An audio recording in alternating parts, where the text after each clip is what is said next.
Halo semuanya, langsung saja ya. Kita mulai sesi bedah materi kita kali ini. Coba bayangkan sejenak, kita lagi berdiri sebagai saksi mata di jalanan awal kota Mekah. Udaranya panas, berdebu, penuh tekanan, dan ketegangan sosialnya benar-benar kerasa pekat banget. Bayangin, kita lagi berdiri di sana, melihat kejadian sejarah yang luar biasa brutal terbentang tepat di depan mata. Orang-orang yang sama sekali nggak bersalah, ditarik, diseret, dan direndahkan di jalanan. Saya pengen Anda terus nyimpen gambaran saksi mata ini di benak Anda, karena hari ini kita bakal ngebedah lebih dalam catatan kelam tentang gimana penderitaan ekstrim dihadapi dengan keteguhan hati yang, jujur aja, di luar nalar kita. Kita masuk ke bagian pertama, kegelapan di kota Mekah, di mana kaum Quraisy mulai mengubah taktik mereka. Jadi gini situasinya. Di satu sisi, ada Rasulullah yang posisinya sangat dihormati. Kaum Quraisy sadar betul kalau beliau ini punya perlindungan penuh dari pamannya dan klan Bani Hashim. Intinya, mereka nggak berani nyentuh beliau. Nah, karena frustrasi, mereka akhirnya mengalihkan kemarahan mereka. Target barunya siapa? Ya para sahabat yang rentan, kaum mustad'afin. Orang-orang yang posisinya lemah dan nggak punya pelindung sosial. Ini titik balik yang benar-benar nunjukin kalau para penindas ini sebenarnya pengecut. Mereka cuma berani nyari mangsa yang paling lemah. Lanjut ke bagian kedua, saksi mata penderitaan tragis.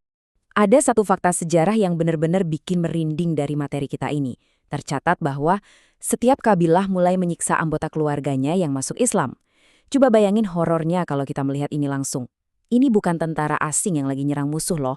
Ini keluarga sendiri, paman, sepupu, kabilah mereka sendiri berbalik menyiksa darah dagingnya cuma karena keyakinan baru.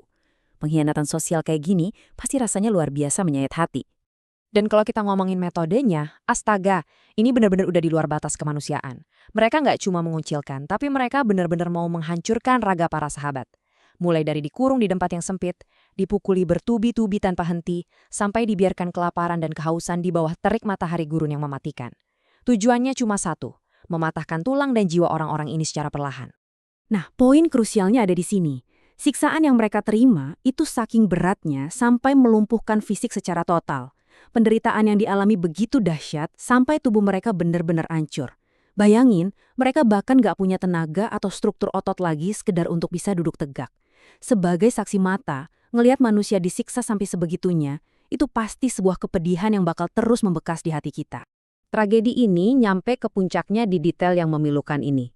Sumber sejarah kita nyatet, saking ekstrimnya rasa sakit yang diderita, mereka mulai kehilangan kesadaran.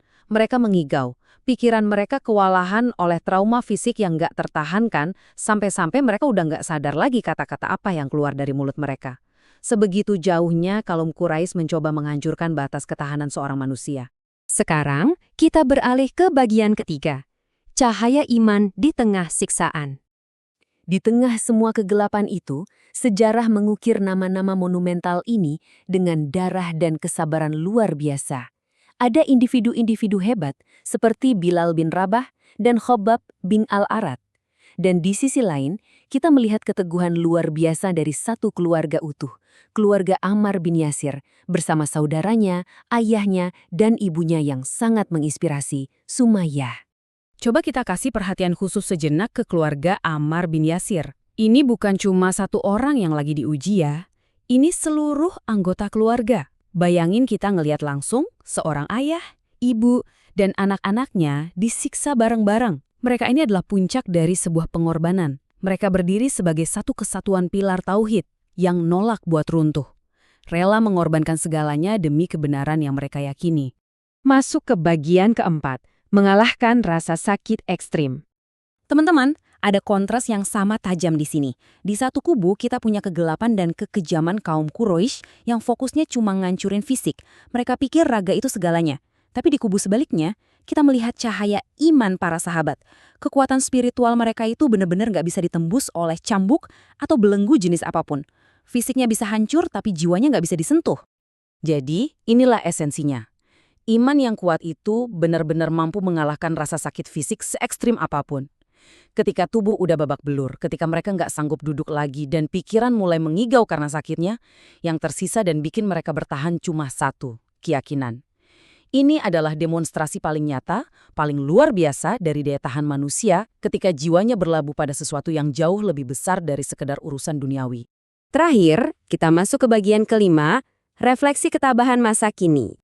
Sejarah itu kan gak cuma buat dikagumi ya, tapi buat mengubah cara pandang kita juga. Jadi, saya pengen nanya langsung ke Anda, gimana dengan ujian kita hari ini?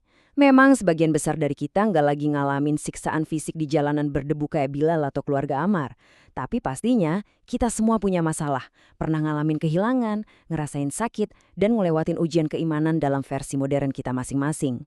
Nah, pas kita lagi ngerasa down, capek, dan pengen nyerah, coba deh ingat dua hal ini. Pertama, ingat gimana sabarnya mereka dulu padahal posisi mereka bener-bener rentan, gak ada yang ngelindungin sama sekali. Kedua, jadikan ketabahan mereka yang luar biasa itu sebagai cahaya pembimbing, terutama pas kita lagi ngelewatin fase gelap dalam hidup. Logikanya gini, kalau mereka aja bisa nahan siksaan fisik seberat itu, kita pasti juga bisa nahan beratnya ujian kita sekarang. Dan ini ngebawa kita ke sebuah pertanyaan penutup untuk direnungkan. Kalau mereka, orang-orang yang status sosialnya paling lemah saat itu, mampu bertahan mati-matian demi kebenaran di bawah siksaan yang menghancurkan tubuh dan akal mereka, lalu apa dong makna pengorbanan kita hari ini demi hal yang benar? Ini pertanyaan yang cukup provokatif buat kita jawab masing-masing. Saya harap bedah materi kita kali ini bisa ngasih Anda perspektif baru soal luar biasanya daya tahan jiwa manusia. Makasih banyak udah ngikutin sampai akhir, dan teruslah berani berdiri untuk kebenaran.